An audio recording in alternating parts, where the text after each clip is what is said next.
Something very dramatic is happening in our visual world right now. We have texts without authors, we have photographs without photographers. This empirical framework, or this kind of materialist framework that has categorized the modern era, is sort of becoming unglued. I've been trying to understand the pre-modern image world as a way to try to get a glimpse into what the future might hold and how our relationship to culture and to visual culture in particular, what might it evolve into?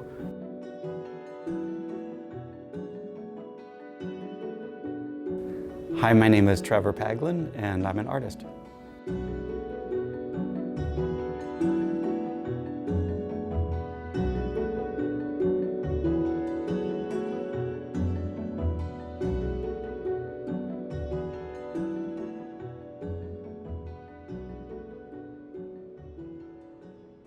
So when I was younger, I studied classical music composition, and that's hugely influential to me in terms of thinking about things like structure, form, rhythm. I think that the formal language that I use to think about making work is probably much more inspired by music than it is visual art. For me, there's some kind of synesthetic thing going on between those two. And then geography is a big one. And geography, you might think it's about the capitals of different states or something. That's not what it is. Geography, what it's about is thinking about how we shape the environment around us, and then how the ways in which we've shaped that environment then feed back and shape us, right? So you're thinking constantly about feedback loops between humans and the environments, and it's a framework that you can use to think about anything from, paleoclimatology to media studies, right? So just the range of things that you can do with that style of thinking is really huge, and it's definitely really core to the way that I think about landscape, built environments, making an exhibition even.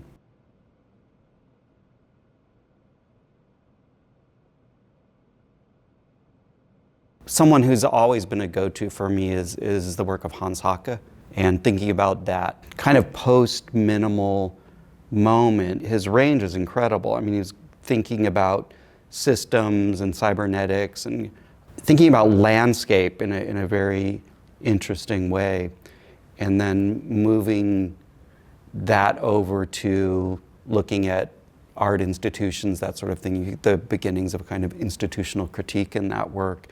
The way that he's looking at systems and thinking about systems as, an object of study, but also as a medium itself is profoundly interesting to me, and something I go back to over and over again.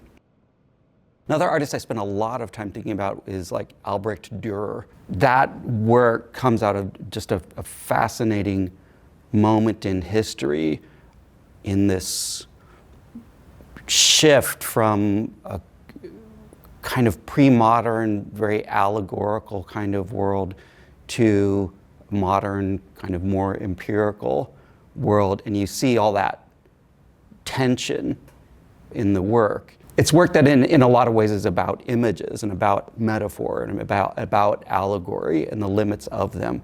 Those are questions that are really interesting to me and really relevant and never go away.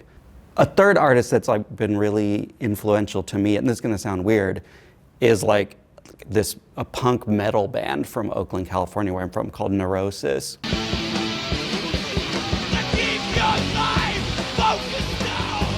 And they're just incredibly intense, kind of Gesamtkunstwerk kind of shows that they were doing in the early 90s. What's more, it was part of a scene, a kind of a very DIY punk rock scene there at that time that was really trying to think about whether you can have a sustainable kind of countercultural economy and even a political economy in a certain way. And being a part of that scene was like really influential to me in terms of like thinking about how do you make culture for yourself? How do you make institutions for yourselves? You know, how do you essentially create alternative ways of living? One of the artworks that comes to mind as being significant to me my whole life is Senecio by Paul Klee. It's a kind of cubist portrait of a figure with a very round head and kind of blocky patches of color, kind of triangle where an eyebrow would be.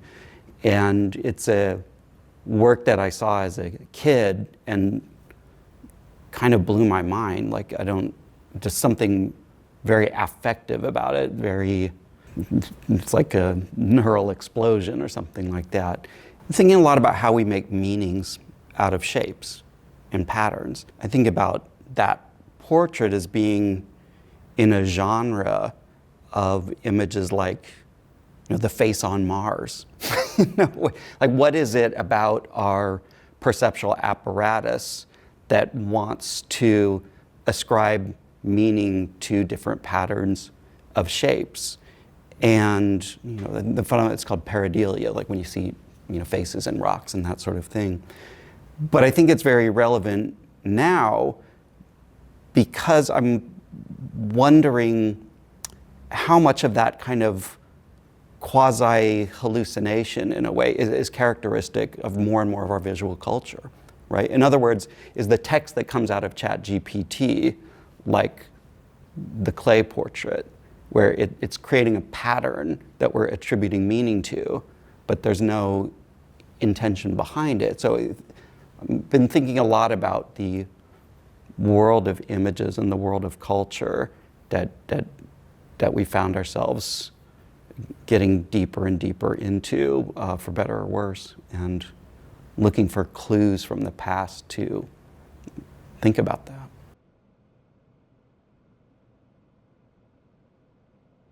One thing that's been very important to me, as it has been for many, many artists, is just like collective writings of Walter Benjamin. In addition to that, Susan Buck Morse's reading of the Arcades Project, a book called The Dialectics of Seeing.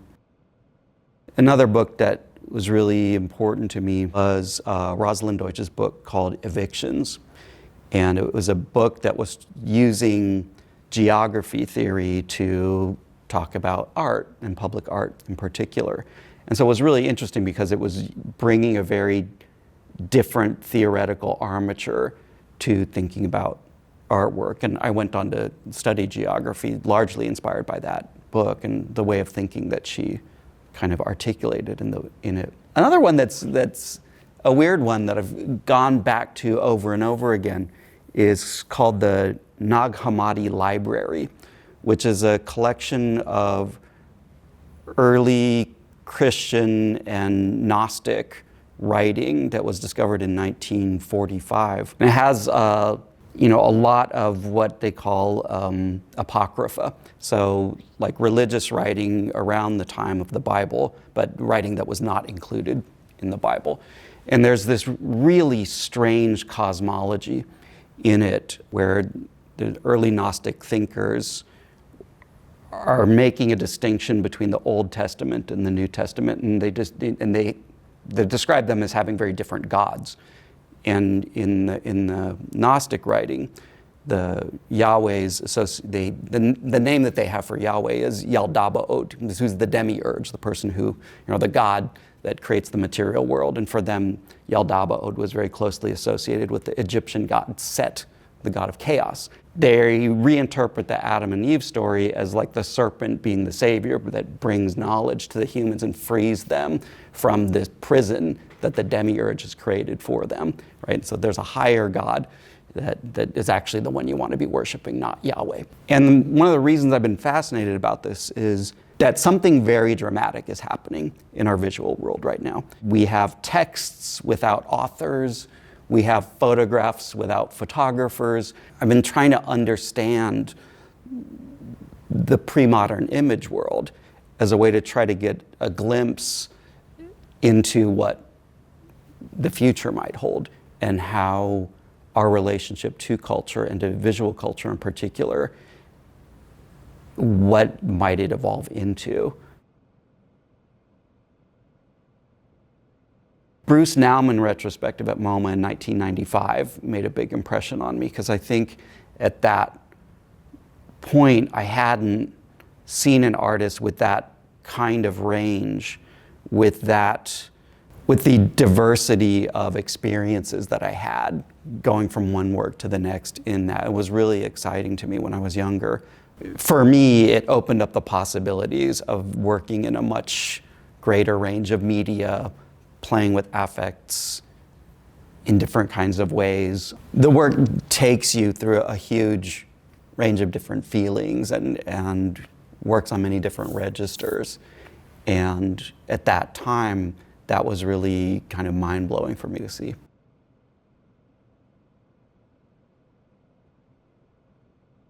I did a project in 2012 with Creative Time called The Last Pictures, where we curated a selection of images that were then kind of fabricated in an incredibly archival way, working with a group at MIT. And we installed them on a satellite that launched into space and launched very, very far away from Earth. But so it orbits Earth at a very great distance and will be there forever. Like essentially it'll be like 4 billion years or whatever till the sun blows up. And so the work was really grappling with this question of, can we have an ethical relationship to deep time or an unknowable future? We are making interventions into the planet that have very, very long-lasting effects that play out on timescales that we literally can't imagine, and yet we're doing that anyway. So is there a way to, how do we approach that contradiction, right? And how do we think about images that are detached from history? It'd be the Museum of Jurassic Technology in Los Angeles. And it's this, for those of you who don't know it, it's this very strange museum, I guess for lack of a better word, that has artifacts and objects and stories in it. A lot of them are made up and a lot of them are not, and so you really don't know what's real and what isn't, and it's extraordinary and it's incredible. You know, there'll be exhibitions about, you know, special effects in opera from the 16th century, what have you, and there'll be exhibitions about, you know, Russian mystical thinking about outer space in the late 19th century, and what have you. So, and they really play with the form of the museum a lot, and they're are unreliable narrators and wear that really on their sleeves, and it's incredible. It's fantastic.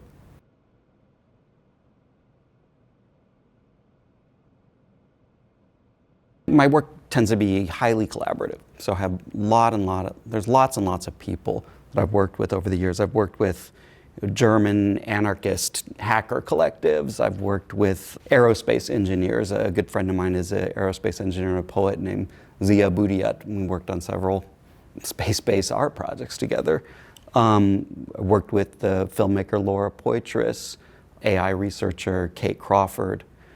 I worked very closely with a friend of mine named A.C. Thompson, who was an investigative journalist in the early 2000s. I mean, he still is, but I learned an extraordinary amount from working with him about what goes into that kind of research and how it's different than, you know, academic research or what have you, and really learned from him the ways in which you try to pull something apart, see what it's made out of, going to original documents wherever you can, how to find those kinds of original documents, which are again different. It's a different methodology than you would find in academia, and so that was extraordinarily helpful. I'm working on a book right now. It's all about computer vision and AI and the world, this kind of world of AI-enabled images and seeing, and I was trying to finish a chapter, and I thought, you know, I really formally, you know, you have to say something hopeful. And I was like, but I can't fake it, you know? And like, and the editor was like, look, you don't have to have a solution. You can, you know, those anxieties that you have, like that can kind of be the point. And so I listened to that feedback. So, okay, great. Well, that's what I'm going to double down on. You know, for example, I think about my friend Julia Bryan Wilson, who's an art historian, and I had made a video installation of a string quartet performing, and they're being analyzed by different computer vision algorithms. And the piece was really about the disconnect between machinic forms of seeing or experiencing culture versus kind of human-centered ones. I had the opportunity to do a big public project. I didn't know what to do. And Julia suggested, well, why could you turn that video installation into a live performance? And I was like, well, that's a good idea. I'm going to do that. So you're getting feedback from people all the time, brainstorming with people. I think one of the really important things is to do your own thing and make sure that you love it. I'd also say that it takes time, and it is a practice. It's not something that you can do overnight. People use the word practice, and it really is a practice. You know, think about classical musicians who are in their 70s, they're practicing every day, like literally playing scales and things like that. So you're always in a process of learning, critiquing yourself, trying to do better. I got very good advice when I was in graduate school from Sean Decker, who was a professor at the Art Institute. He said, don't get famous doing something you don't like doing.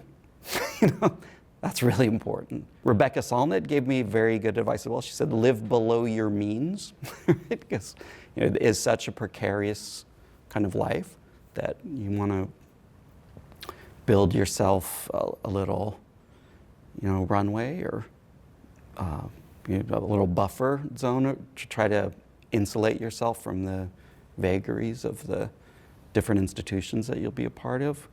And then the most important thing is to really develop a relationship to your work where doing the work is the reward.